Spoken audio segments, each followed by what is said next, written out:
अस्सलाम वालेकुम वरहमतुल्लाहि वबरकातुहू। तो स्टूडेंट, आज जो इससे प्रीवियस लेक्चर था उसमें हमने ये देखा था कि left hand limit, right hand limit और लिमिट ऑफ द फंक्शन कैसे लेते हैं। अब स्टूडेंट, आपसे अगर बाद दफ़ा ये पूछा जाता है कि क्या लिमिट एग्जिस्ट करती है या नहीं, चेक लिमिट इज एग्जिस्ट और नॉट, तो स्टूडेंट एग्जिस्ट का मतलब ये होता है कि क्या इनके जवाब निकल जाते हैं कि नहीं। तो देखें स्टूडेंट, इसका जवाब निकला है, इसका भी निकला है और इसका भी निकला है। तो आप ये कह सकते हैं कि इसकी लिमिट एग्जिस्ट करती है। कंटिन्यू नहीं है लेकिन लिमिट एग्जिस्ट करती है। अगर किसी चीज़ का जवाब इन्फिनिटी आ रहा हो तो उस सूरत में हम कहते हैं कि लिमिट एग्जिस्ट नहीं करती।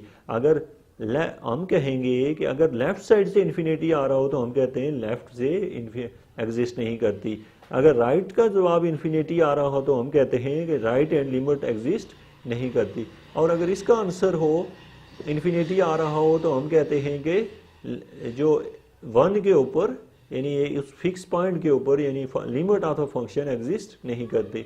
तो स्टूडेंट, अब आपका ये दूसरा क्वेश्चन था कि लिमिट एग्जिस्ट करती है या नहीं। तो आप कहते हैं कि अगर जवाब आ जाए तो लिमिट एग्जिस्ट करती है, होती डिसकंटिन्यू हुई है लेकिन लिमिट एग्जिस्ट करती है।